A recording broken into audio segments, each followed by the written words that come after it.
Es correcto, Alex, gracias por darnos paso. Estamos en la sala para recibir, como decíamos tempranito esta mañana, Denise, que tendríamos la visita de importantes personas que tuvieron la oportunidad de ser partes de la historia de la Guerra de Abril de 1965. Hoy nos acompañan un fotoreportero que ha sido, bueno, el que nos ha dejado realmente las imágenes que hasta el día de hoy, o la gran mayoría de imágenes que hasta el día de hoy podemos conocer sobre lo que aconteció en la Guerra de Abril de 1965, como lo es don Milvio Pérez, que nos acompaña esta mañana, y una combatiente que en su momento fue bastante aguerrida, sobre todo por ser mujer, que en aquella época quizás muy pocas se atrevían, como se atrevió doña Isabel Ledesma, que está con nosotros, y ahí hay foto incluso de ella en el momento de su participación activa en la gesta de abril del 65. Bienvenidos ambos a este Mangú de la Mañana. Bienvenidos, es un honor para nosotros tenerlos. Como bien decías, Magnolia, don Milvio Pérez, el fotógrafo de la revolución, y doña Isabel Ledesma, una de las mujeres principales que tuvieron roles principales en esta gesta. Qué bueno tenerlos acá, me encantaría escucharles cómo les encuentra esta fecha, este 24 de abril, este día de hoy, recordando todo lo que ocurrió en ese evento tan importante para los dominicanos. 59 años después. Una fecha muy emotiva y a la vez uno se emociona al ver nuestro país como está. Yo participé porque mi madre, cuando pasaron los camiones por mi casa, porque yo soy de Villa Francisca, viví en la Ravero con Juana Sartitopa. Ahí la estamos viendo en pantalla. Donde verdaderamente se puso la trinchera de honor, la trinchera de nosotros. Entonces mi mamá, cuando pasaba el camión, a mi hermano y a mi primo, a mi hermano Bienvenido García Ledesma y a Soy lo tuyo Ledesma, lo montó en un camión, de esos camiones que iban para el puente. Entonces cuando yo vi que montaban a mi hermano, mi mamá, ella dijo, para que me lo maten aquí, que lo maten peleando. Y lo montó en el camión. Entonces yo dije, pues parece que en vez de dos van a ser tres que van a traer. Y yo cogí atrás del camión. Entonces cuando se armó la revuelta, mi hermano fue lo primero que se armó en Villa Francisca, que fue que asaltaron la fortaleza Osama. Cuando llegaron los americanos el 28, al comando de nosotros se puso Pedro Cadena, porque mi hermano y Pedro Cadena andaban ahí en la Juana Sartitopa con Ricky Carvajal. Ahí fue que mataron a Pedro Cadena, por eso se le puso en honor a él, porque fue el primer muerto que hubo. Yo creo que fue el primer muerto que hubo en la guerra, porque fue yo entrando por ahí por la Francisco Rica Carvajal con Juana Sartitopa ahí. La vemos en la imagen, doña Isabel, perdón que le interrumpa, portando un arma. Sí. ¿Ya usted tenía algún tipo de familiaridad con los movimientos que existían en la época? ¿Pertenecía a alguno? Oh, sí, porque yo yo recibí entrenamiento en la escuela junto con Nati, en la escuela de comando Io Capozzi, que estaba en el Conservatorio de Música. Ahí fue que conocí al papá de mi hijo, que era Rana. Que hay que resaltar que don Ilio Capozzi fue un italiano que estuvo peleando también en la revolución. Preparó a los Rana. Claro que sí, pero pasando a donde don Milvio rápidamente, Magnolia, más de 2.000 fotografías tomó el fotógrafo de la revolución. 5.000 y pico. Ay, eso es muchísimo. Cuéntanos un poco de su experiencia en medio de esa lucha, de esa guerra. En realidad, yo comencé a tomar fotografías el 14 de junio. Yo era el 14 de junio con Manolo Tavares justo. Y entonces al venir la cuestión de la guerra, pues seguí tomando fotografías. ¿Usted no se sintió atemorizado en ese momento de salir con su cámara, con esta revuelta que se estaba viviendo en el país? ¿No temió por su vida? Bueno, yo conseguí todas esas buenas fotos, porque mi papá me enseñó a no tener miedo y a coger las cosas siempre. Que si van a suceder, suceden. Si no sucedió, pues no sucedió. Entonces yo siempre tuve ese coraje, vamos a decirlo, de siempre estar atento a tomar mis fotografías, no importa lo que pasara. Y lo hirieron incluso en una Sí, ocasión como lo del Hotel Matún. No, en el Matún no. Me hirieron en el ametrallamiento del Palacio de los Estudiantes el 9 de febrero en esa pierna. Ahí. Wow. Fue la única. Ahora, en el Matún sí estuve que 2 segundos. Iba a perder la vida, oye, por 2 segundos, porque fui a buscar un vaso de agua a uno de los pasillos y yo le dije, hazme el favor, consígueme ese vaso de agua para tomar una medicina a una persona.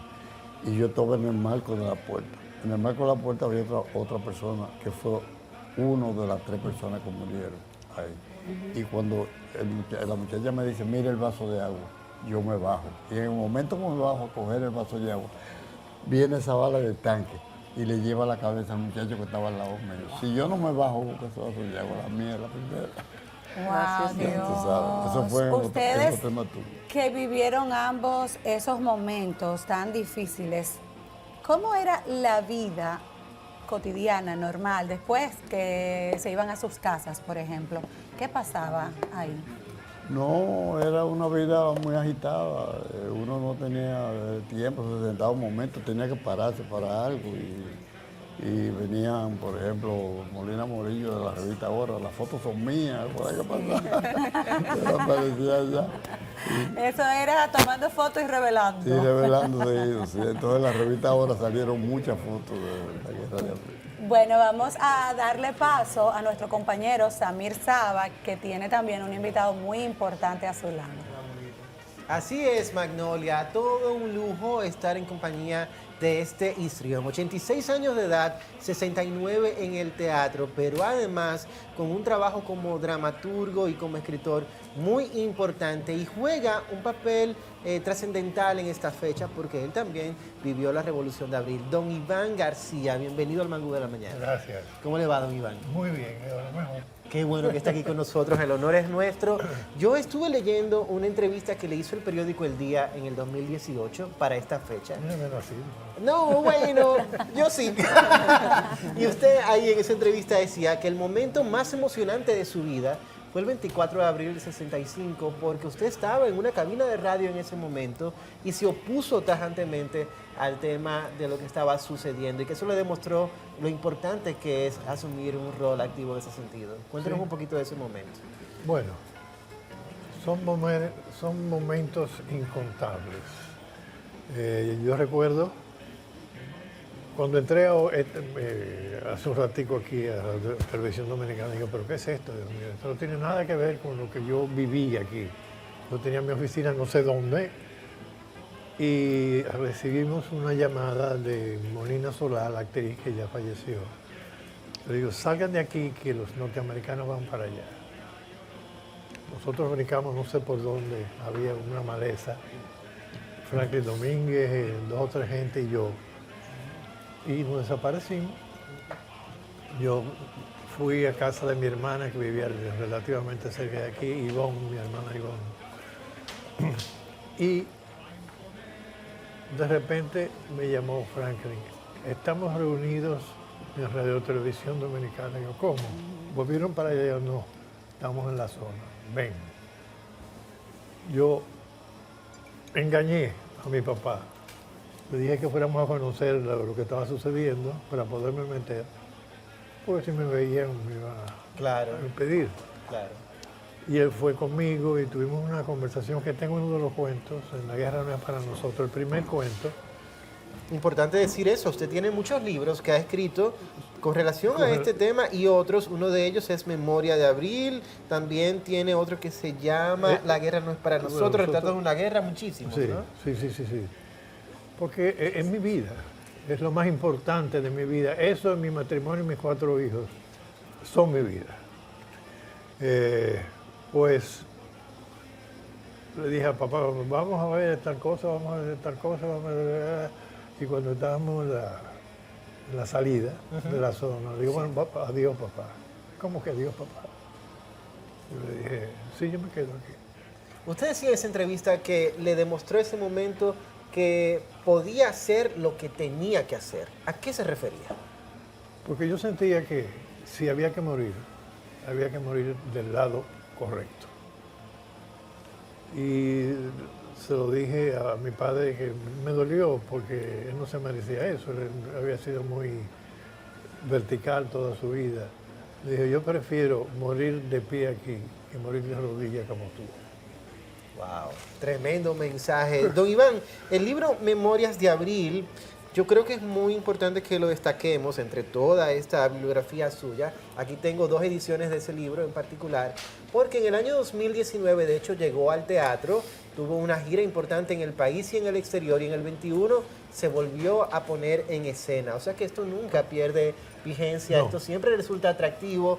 ¿Qué usted rescata de esta obra en particular? Todos los momentos íntimos, vamos a decir, de mi presencia, yo naturalmente no me ocupo por describir que el fulanito le tiró un tiro a fulanito, sino la emoción que uno sentía formando parte de un hecho que era parte de la vida de uno. Él estaba contando en vivo su vida. ¿Qué te puedo decir? Mi vida no hubiera sido nada sin esos momentos. Y para las nuevas generaciones, ¿cuál es el mensaje que deja esta trama en particular? Que no suceda nunca de nuevo esto, pero que si sucede, se pongan donde tienen que estar. ¿Cómo podemos impedirlo? No, Que se repita. no se puede impedir. No hay forma. Decía Magnolia al principio del programa, quiero retrotraerlo antes de seguir con el panel, que para echar la pelea públicamente por la patria, para armarse y defenderla a toda costa, hay que nacer con eso también muy dentro. ¿Cómo lo ve usted? Yo supongo, y por eso te aclaré que mi padre había sido siempre muy horizontal. Abuelo, Él nunca la estuvo revolución haciendo me puso cosas con una extrañas como el gobierno de Trujillo, ni todos esos hechos que sucedieron anterior a la guerra de Abril. Él siempre, recuerdo, como si fuera hoy, que fueron a llevar a casa, a la 19 de marzo, esquina Salamureña, un cuadro del jefe para que lo colgara en su consultorio. Y yo estaba afuera, pero hoy, no, llévenselo. No, porque es el jefe, en esta casa el jefe soy yo. Llévese eso, con otra palabra. Llévese esa... Eso es valentía, eso es heroicidad. Magnolia, Denise, seguimos con ustedes. Sí, gracias, Amir. De hecho, lo que traes de nuestra bienvenida, que hice el aporte, lo traigo también de que uno debe tener la madera. Y doña Isabel estaba asintiendo en el momento que tú le hacías la pregunta a don Iván. Y además, ella agrega, eso también es de familia, eso se hereda. Háblenos un poco, bueno, ambos han mencionado, doña Isabel, dice que su madre, sus Sí, hermanos. que de eso se nace, porque nosotros heredamos de decir de mi abuelo, porque mi mamá nació cuando la segunda intervención de los americanos, y mi abuelo le puso a mi mamá dominicana. Mi mamá se llamaba Dominicana.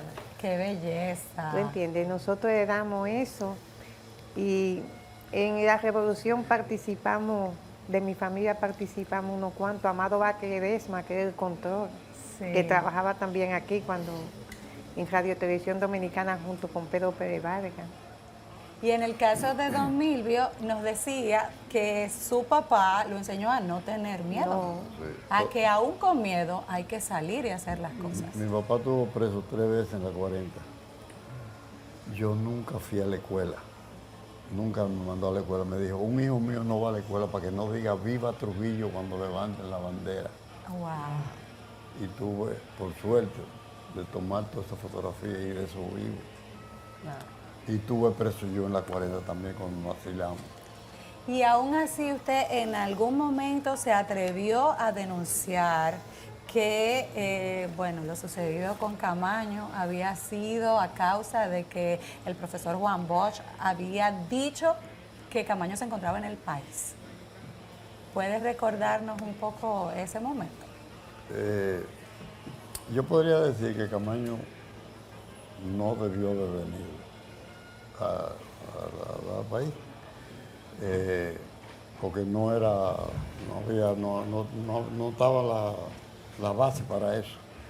Pero también opino que después que vino Juan Bosch, en vez de llamar a Balaguer para decir que Camaño estaba aquí, lo que debió fue ser llamado al pueblo para que se tirara a la calle.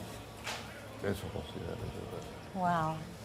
Señores, son datos históricos vividos tanto por doña Isabel como Muy por valiosos, don muy Milvio valiosos. y por don Iván, que están con nosotros esta mañana. Claro, yo tengo una pregunta para ambos, para don Iván también. ¿Cuál fue el día más difícil para ustedes en medio de toda esta revuelta?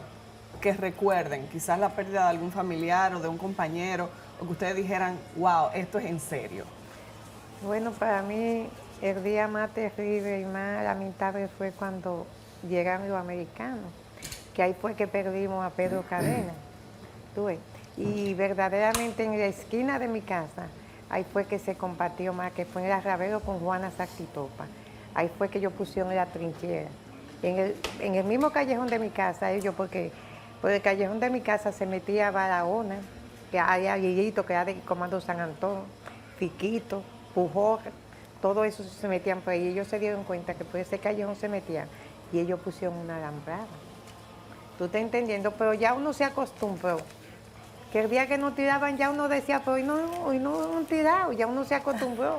A los tiros ya uno estaba acostumbrado. Ya estaban alerta. Sí, y yo digo que yo estoy una anciana y si yo por defender a mi patria, si yo tengo que dar la vida, yo la doy. Qué bello. Wow. Qué bello. Don Milvio, ¿qué día recuerda usted que haya sido el más difícil? Los días más difíciles de la guerra de abril fue cuando los americanos entraron a Ciudad Nueva. Que entraron con una, qué sé yo, por ejemplo, le decían a la gente recoge la basura, no la querían, por ejemplo, ahí mataron a un muchacho, porque no dijo yo, ¿por qué tengo yo que recoger basura? Y le tiraron un tiro y yo tomé esa fotografía que está por ahí. Sí, una fotografía muy famosa. Exacto, eso es. Y para mí es que hayan venido los americanos, porque si no hubieran venido quizá este país hubiera cambiado. Y usted, don Iván, de todo ese proceso, ¿cuál fue el día que usted recuerda más vívidamente o que le marcó más? El que se suponía que iba a ser el final de la guerra. Lo primero fue que nos estaban atacando con un doble esfuerzo los de afuera. Y pensábamos que era el final. El coronel Lora Fernández se me acercó con una pistola preciosa. Toma, Iván. ¿Para qué? Le digo yo. Para que cuando se te acerquen te lleve 2 o 3 por delante. Y yo la cogí entusiasmado y se la devolví. Yo no mato gente. Dice, los artistas sí son raros, Todo lo pero contrario. te felicito, Iván. Wow, Sigue con tus manos limpias. wow. Eso fue, y pocos días u horas después se nos acercó don Francisco Alberto Camaño de Ño, que venía de un recorrido por los comandos. Y el que estaba cerca del río Osama, le hicieron un recibimiento, según decía él, glorioso. Y de ahí fue a nuestra estación de radio en el edificio Copero y lloró. Decía que él, si iba a recibir un premio, ya lo había recibido ese día. Porque las cosas no son de otra forma. Las cosas no son así. Las cosas son como como fueron. Gracias, Iván. Qué belleza, Y lloró. qué belleza. Alex tiene una pregunta, nos comunicó Claro, producción. cómo no. Bueno, primero quiero agradecerles a cada uno de manera particular, a doña Isabel, a don Milvio, a don Iván, por estar con nosotros y compartir pues esos valiosísimos testimonios de aquellos momentos vividos con tanto arraigo, pero sobre todo con tanta pasión. Sabemos que muchos combatientes fallecieron en aquellas épocas, que hoy por hoy de una manera u otra nos repercuten quiero conocer de manera particular cuál de esas muertes a Isabel, a Milvio, a Iván, le impactaron de manera particular mucho más que hoy les sea difícil borrar de su mente. Bueno, como he dicho desde un principio, tú sabes que la muerte que más de decir nosotros sentimos, porque todavía, tú ves, a Pedro Cadena bajo tiro vinimos a enterrarlo aquí a la Máximo Gómez, que alguna vez hasta el cadáver uno no sabía dónde estaba ni nada. Fue porque como fue el primero que murió, uno no estaba preparado porque nosotros perdimos unos cuantos. A Freddy Jiménez, que era también del comando se perdían unos cuantos. Y fue un momento muy difícil de nosotros, y cuando yo veía a mi hermano, que Poasi también dejó las 50 botadas ahí en la Juana Sartitopa con Avenida Mella, y él y un señor que se llamaba Ramón, la cogieron. Yo era atrás de mi hermano, ¿tú entiendes? Porque mi hermano era guapo. Mi hermano no le temía a nada. Yo recuerdo estando yo muchachita, cuando los caballos de Belisario, mi hermano hasta se fajó con los caballos de Belisario. Wow. Y lo iban hasta enganchar como policía, y él dijo que, no, que si era para matar a todito ellos, porque él nunca tuvo en partido, yo sí, pero él nunca se inscribió en partido ni nada de eso, pero él, te digo que nosotros somos revolucionarios de corazón. No por interés, porque a mí yo no tengo nada, a mí yo no he conseguido nada, pero yo siento por mi patria. Era una ideología, una ideología. Sí, que nací con eso, claro, y lo claro. llevo en mi alma. En el caso de Milvio, por favor, también. Don Milvio, ¿recuerda la pérdida de algún compañero familiar que le haya marcado? No, fue de familiar no, pero la muerte que más me causó a mí fue ese muchacho que le dijeron que recogiera la basura y dijo que no, y le tiraron ahí delante de mí. Esa foto que yo le tomé está agonizando. En ese momento está agonizando. Que fue cuando entraron los americanos a Ciudad Nueva, que ya se habían hecho las contrataciones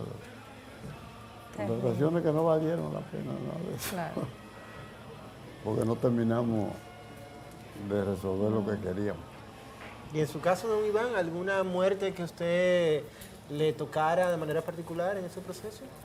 Bueno, quizás la muerte de alguien que siempre pensé que no debía estar con nosotros, un muchacho homosexual, que vivía en San Miguel, en la subida de la cuesta hacia la avenida Mella, y comenzaron el bombardeo grande de ese día, y él se subió en el jeep, estaba en el centro de la plaza, y comenzó a disparar, a matar. Y la mamá decía, ven. Y él decía, que se quitara, que se fuera para adentro. Y de repente dejó de hacer nada. Wow. Y se desplomó. Mi mamá salió diciéndole, eres un hombre, hijo. Wow, qué tremendo mensaje. Con este comentario, este recuerdo de don Iván, hacemos una pausa comercial aquí en el Mangú de la Mañana. Este panel continúa con esos tres héroes de esta historia tan particular, cada uno de sus respectivas áreas y sus respectivas vivencias. Además, se suma al panel un invitado junto con Diana de la nueva generación, pero que está rescatando esos momentos de la Revolución de Abril de una manera muy creativa. Ya volvemos, no se muevan.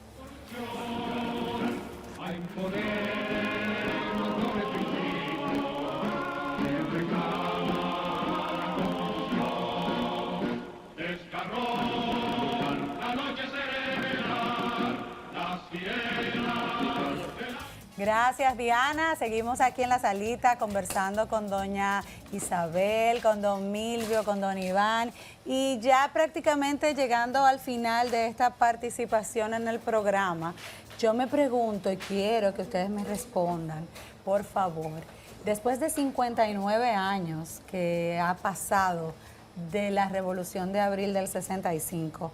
La vida nos pasa factura, nos pasa balance y uno se cuestiona. ¿Ustedes se han preguntado en algún momento por qué estuve ahí, por qué lo hice? Y ¿se han dicho si valió la pena o sienten que al final no valió la pena como esperaban? Sí, valió la pena, claro que sí, porque ha sido un recordatorio. Lo que pasa es que este es un país o de gobierno que no pone las cosas como debe de ser. Por ejemplo, yo voy ahora a tirar un álbum de Postalita y eso va a hacer que de nuevo Que refresque. la juventud que va subiendo sepa lo que fue la historia del año 1965, que fue muy importante. O sea, ¿usted siente que no se le ha dado el valor No se le ha dado el real valor. para que las nuevas generaciones conozcan todo lo que sucedió en ese momento en el país? Yo considero que no se le ha dado ese valor. Pero ahora lo vamos a dar con el álbum de Postalita. Buenísimo. ¿Y usted, doña Isabel? Yo encuentro que en las escuelas deben de hablar más de la historia de nosotros. Y los mismos padres, y las madres, y las abuelas. Porque mira, a mis hijos, yo lo enseñé a esto y a mi nieto y a cosas. Ellos se saben enterito el himno de la revolución. ¿Tú estás entendiendo? Y tú le tienes que enseñar patriotismo a tus hijos desde que nacen. Nada más no es los maestros, sino uno en su casa Sí. uno tiene que darle eso, que la patria está ante todo. Así es. Samir, que usted? está con don Iván. Claro, ¿y usted, don Iván? ¿Cree que ha valido la pena la experiencia desde su propia perspectiva, pasando balance a lo que ha sido esta historia de 59 años? Por supuesto que sí. Estaba pensando en algo que dentro de su dramatismo es cómico, de un día que yo decidí bajar del edificio Copelo para caminar el Conde. Todo el mundo, tú eres loco, no camines por ahí, que tiren, que sé yo cuánto. Y yo me protegí un poco, pero el Conde es una calle recta. Claro. Y llegué a la esquina del Parque Colón, crucé y había en una pared un cartelón que decía, aquí han muerto 16. Y alguien había borrado 16 y escrito bajo 17. Y a mí me hizo gracia y me reí. Y la persona que estaba ahí dice, Iván, quítate, no vayas a hacer el 18. Y qué bueno que no fue el 18, porque usted todavía hoy sigue siendo un gran bastión del teatro dominicano, de la literatura dominicana. Y antes de cerrar la entrevista, quiero hacer mención de su más reciente libro, que nos trajo un ejemplar, es En torno a la libertad, que de alguna manera, según leí en el prólogo, tiene mucho que ver con la historia de Trujillo, ¿no? Sí, Su experiencia. Se inicia con la historia de Trujillo y acaba con la historia nuestra. Perfecto. Don Iván, un gusto compartir con usted. Hay que decir que don Iván es hasta ahora el único teatrista que ha recibido el Gran Soberano de Acroarte en sus 39 años de historia, por su gran legado en el arte dominicano, y yo sé que lo que falta de vida usted lo seguirá aportando a la literatura y al teatro. Lo intentaré. Con eso es suficiente, con eso es suficiente.